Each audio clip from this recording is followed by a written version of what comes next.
चलिए देखिए, आभ्यंतर प्रयत्न हमने पढ़ लिया। आभ्यंतर प्रयत्न के अंदर में कुछ वर्ड्स आए थे, जैसे स्पर्श वर्ण, ऊष्म वर्ण, अंतस्थ वर्ण। अब ये होते क्या है? चलो आप लोगों ने पढ़ रखा है इसलिए आप लोगों को पता है पहले से, लेकिन ये क्या है ये यहां पर बताए जा रहे हैं। जैसे देखिए, कादयो मावसाना स्पर्शा, क से लेकर के क से म तक अवसान शब्द का अर्थ क्या होता है? विराम या समाप्ति भी लिया जाता है।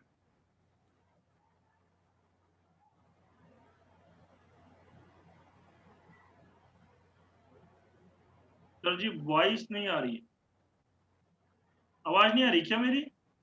आ रही है सर। अच्छा, ये अभी मंजू देवी, तो ये विराम जो होता है उसको बोलते हैं, क से लेकर के म तक जो होता है उसको बोलते हैं आप क्या बोलते हैं? स्पर्श बोलते हैं, क से म तक, जिसमें कि 25 व्यंजन आ जाते हैं। क ख ग घ ङ छ छ ज झ ञ ट ठ ड ढ ण प फ ब भ म, यहां तक। उसके बाद आते हैं यणो अंतस्थ। अंतस्थ क्या बोलते हैं? यण प्रत्याहार। यण प्रत्याहार में कौन कौन से वर्ण आएंगे? य, व, र और ल। ठीक है, इन वर्णों के क्या हो जाते हैं आपके? य, व, र और ल, इसको बोलते हैं हम अंतस्थ वर्ण। ऊष्म क्या होते हैं? सल प्रत्याहार, सल, श, स और स, इसके बाद में और आता है ह। ठीक है, ये क्या कहलाते हैं? हमारे ऊष्म वर्ण। फिर उसके बाद आता है अचह स्वराह। स्वर किसे बोलते हैं? अच प्रत्याहार। ठीक है, अच प्रत्याहारों को स्वराह बोलते हैं। अब जो मैंने बताया था जिह्वा मूलीय, वहां पर कल परसों की क्लास में उच्चारण स्थान के समय में जिह्वा मूलीय, यहां पर देखिए ये जो बना हुआ है ना चिन्ह, ये क्या बना हुआ है? अक्का अक्का अक्का। ऐसा अगर इसको बोलना हो तो ऐसे बोल सकते हैं अक्का, कक्ख, मतलब ख, अख, अख, अक्का, ऐसा।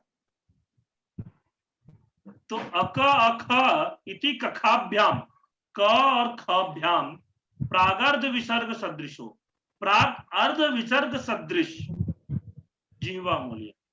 जैसे प्रातः,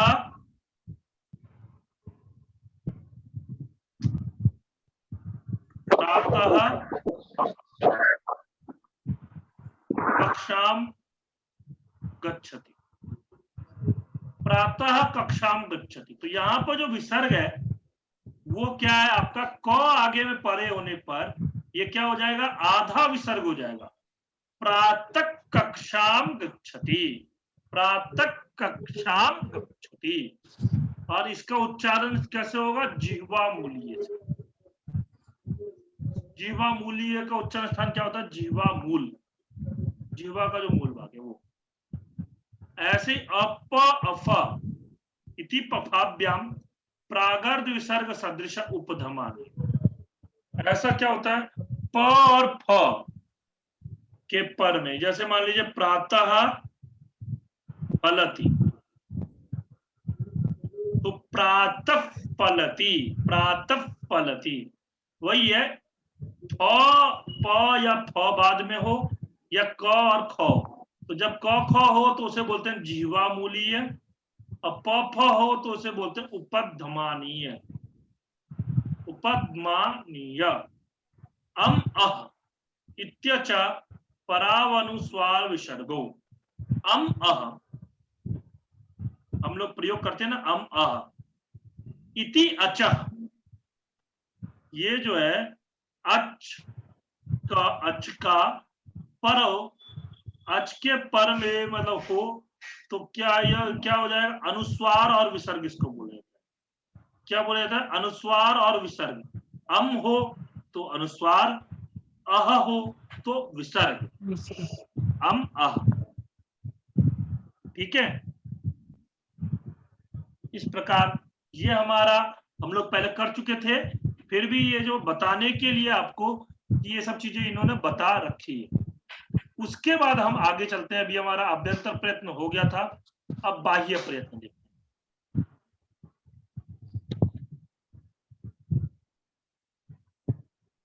ये देखिए, बाह्य प्रयत्न, बाह्यस्तु एकादशधा विवारः संवारः श्वासो नादो घोषो अघोषो अल्प प्राणो महाप्राण उदात्तो अनुदात्त स्वरितश्चिति। अब ये क्या बोला? बाह्यस्त्वेकादशधा। अब यहां पर ऐसा करते हैं, इसके संधि विच्छेद करेंगे तो क्या बन जाएगा? बाह्य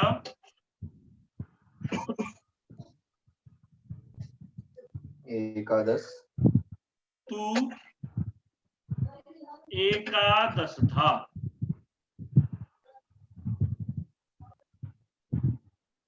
एकादशधा तो बाह्य तु एकादशधा, बाह्य तु। अब यहां पर कौन सी संधि हुई है बताइए? तु एकादशधा में, तु एकादशधा में कौन सी संधि हुई है? यण संधि। और यहाँ पर विसर्ग और तू में कौन सी संधि हुई है? अयादि तो नहीं, यण संधि हुई है। विसर्ग संधि होगी ना आपके जब एकादश ऐसा। हाँ, देखिए आपको यहाँ दोबारा लिख करके बताता हूँ।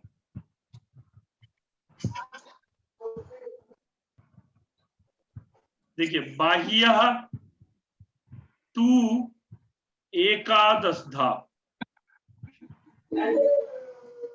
यहाँ पर ऊ है, यहाँ पर ए है, तो इन दोनों को मिलाकर कौन सी संधि हुई? यण संधि हुई। ऊ की जगह पर वो आदेश, तो वेकादशधा हो गया। और ये जो स है ना, स, ये विसर्ग, विसर्ग की जगह पर में स आदेश हो गया, तो हमारा बाह्य त्वेकादशधा।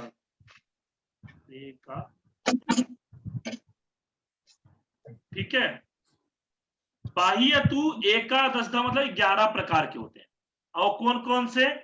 विवारः, संवारः, श्वासो, नादो, घोषो, अघोषो, अल्प प्राणो, महाप्राण, उदात्तो, अनुदात्त, स्वरितश्चेति। खरो विवारः श्वासा घोषाश्च। खरो जो प्रत्याहार होता है, वो खर प्रत्याहार कैसा होता है? विवार, श्वास और अघोष का। हसः संवारा नादा घोषाच, हस प्रत्याहार वो आपका क्या होता है? आपका संवार नाद घोष होता है। ठीक है, अब यहां देखिए एक चार्ट बनाता हूं।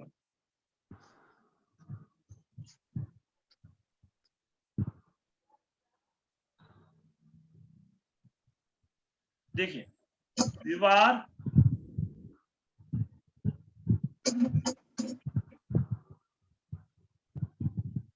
श्वास, अघोष। अच्छा, आज पेन ठीक नहीं चल रहा है तो कोई नहीं, यही चार्ट देखिए। चलिए, यहाँ बुक में भी चार्ट बना हुआ है, इधर देखिए, ये देखिए, विवार, श्वास, अघोष। इसमें देखेंगे क, ख, च, छ, त, थ, त, थ, द, प और प, यानी कि सबका पहला और दूसरा, सबका पहला और दूसरा आ जाएगा। वो किस में आ जाएगा? आपका विवार, श्वास और अघोष में आ जाएगा। साथ में स, स, ह नहीं आएगा इसमें। ठीक है, सल प्रत्याहार नहीं आएगा, सर प्रत्याहार बोल सकते हो, स, स। ठीक, ऐसे ही संवारनाथ घोष में क्या आएगा, जो ये पहला दूसरा यहाँ आ गया तो तीसरा चौथा पांचवा, ग घ ग ज झ य ट ड़ ण द ध न प फ प प भ म, य व र और ल, ये हो गए आपके इसमें। ठीक है, तो ये आपके इसी को ऐसे याद करने के लिए लिख सकते हो, खर प्रत्याहार और हस प्रत्याहार। अगर आपको प्रत्याहार आते हैं तो ये ऐसे बन जाए। अलमारी, अलमारी। उसके बाद आते हैं, देखिए यहां आगे दिया हुआ है वर्गाणाम प्रथम तृतीय पंचमा यणश्चाल्प प्राण। वर्गों के, वर्गाणाम मतलब वर्गों के, कौन से वर्गों के, कवर्ग, चवर्ग, टवर्ग, तवर्ग, पवर्ग, 5 वर्ग हैं। उन पांचों वर्गों के प्रथम तृतीय और पंचम, इनके क्या होते हैं, अल्प प्राण। और इसके साथ कौन, यण, यण प्रत्याहार, य व र और ल। ठीक है, इनका क्या होता है, अल्प प्राण होता है। वर्गाणाम द्वितीय चतुर्थो, वर्गों का दूसरा और चौथा, साथ में सल प्रत्याहार, इसका क्या होता है, इसका होता है आपका महाप्राण। ठीक है, इसको हम महाप्राण बोलते हैं। वर्गों के प्रथम तृतीय पंचम और यण को अल्प प्राण बोलते हैं, वर्गों के द्वितीय चतुर्थ और सल को महाप्राण बोलते हैं। ठीक है, अब आपके मन में आएगा ये विवार क्या होता है, ये संवार क्या होता है, ये नाद क्या होता है, ये घोष क्या होता है, ये सब चीजें आएगी मन में। प्रश्न आया है या नहीं आया, बोलिए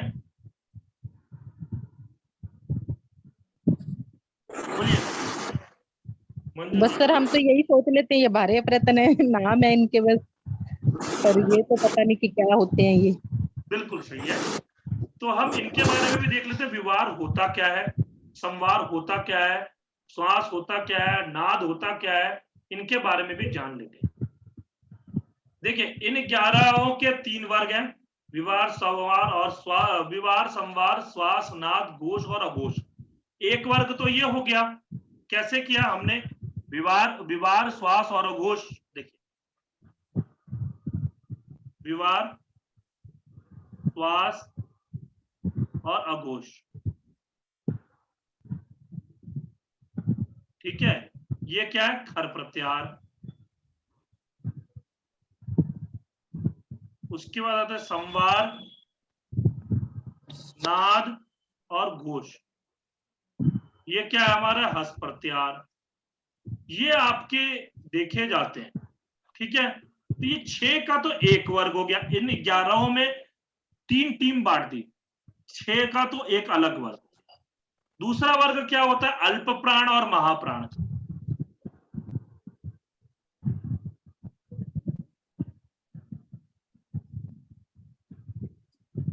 अल्प प्राण में क्या, 1, 3 और 5, प्रथम तृतीय और पंचम, और साथ में यण। महाप्राण में क्या, दूसरा और चौथा, साथ में शल।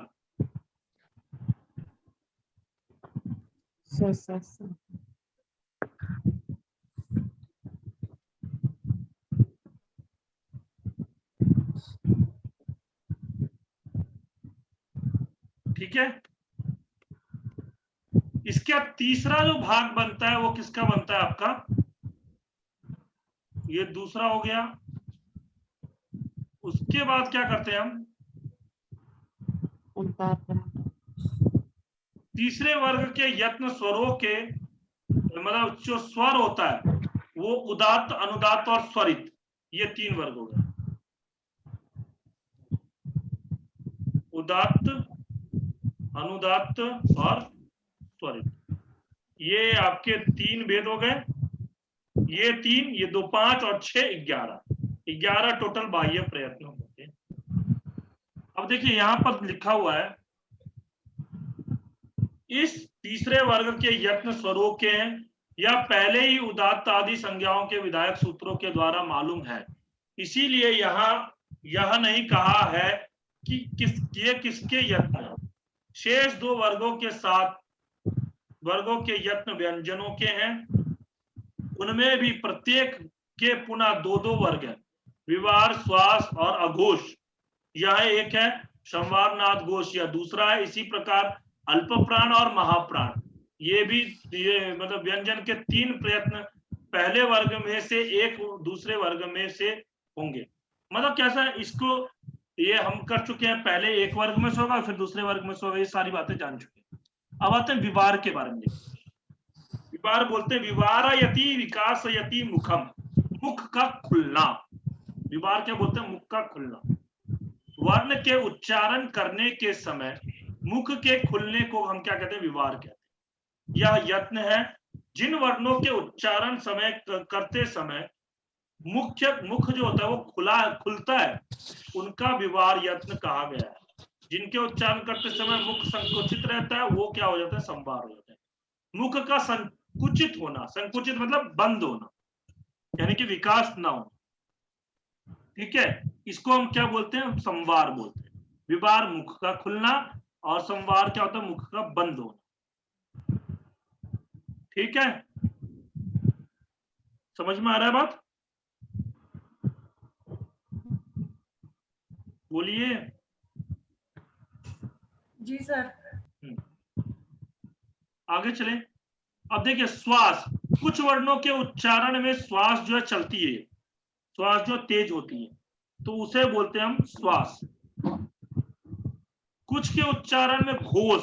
अब घोष क्या होता है? घोष बोलते हैं गूंज को। कुछ चीज गूंजती है ना, घंटी बजाया तो वो गूंजता है, हाँ, जैसे आपका शंख बजाया तो वो गूंजता है, तो इसी प्रकार ये घोष वर्ण होते हैं। घोष वर्णों के उच्चारण में जो गूंज होती है उसे क्या कहा जाता है? घोष कहा जाता है। ठीक है, कोई भी वर्ण है उसके उच्चारण में अगर मान लो कोई गूंज हो रही है तो उसको क्या बोला जाता है? घोष बोला जाता है।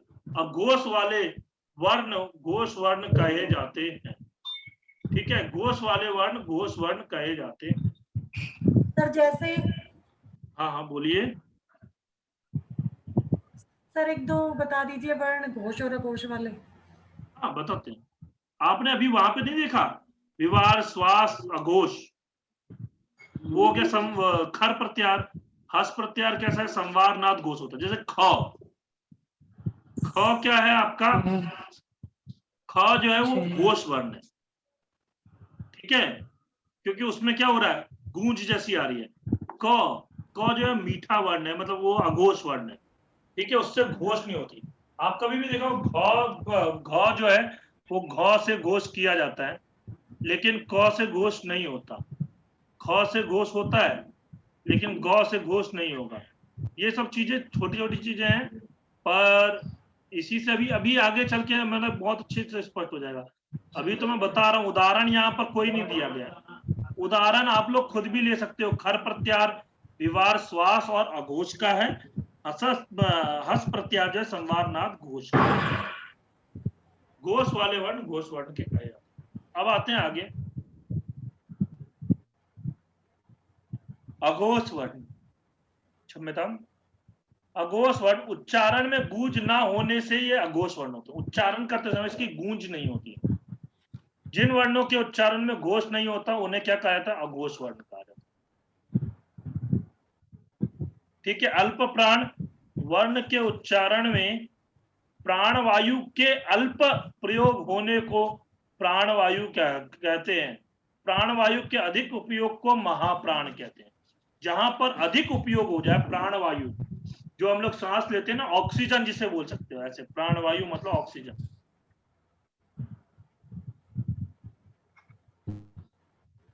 उसको जब अधिक प्रयोग होगा तो महाप्राण होगा, और जो कम प्रयोग होगा तो उसको अल्प प्राण। अतएव जिन वर्णों के उच्चारण में थोड़ा यत्न प्राण वायु अपेक्षित है उन्हें अल्प प्राण वर्ण कहा गया है, और जिनके उच्चारण में अधिक यत्न प्राणवायु का व्यय होता है, ऐसे वर्ण को महाप्राण कहा गया है। ठीक है, महाप्राण और अल्प प्राण समझ में? जैसे मान लो घ क्या है? आपका महाप्राण है। क क्या है? अल्प प्राण है। ग क्या है? अल्प प्राण है, क्योंकि इसके लिए हमें कम सांस लेने की जरूरत पड़ती है, कम सांस की जरूरत पड़ती है। घ बोलने के लिए हमें ज्यादा प्राणवायु की जरूरत पड़ती है, तो ये महाप्राण हो जाए। ठीक है, आज हम लोग इतना ही रखें।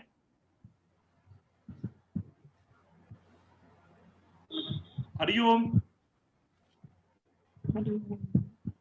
जी सर। समझ में आया? नमो नमः सर। हाँ, नमो नमः। जी सर जी। जी चलिए सर। फिर हम लोग कल मिलते हैं क्लास में। ठीक है, नमो नमः।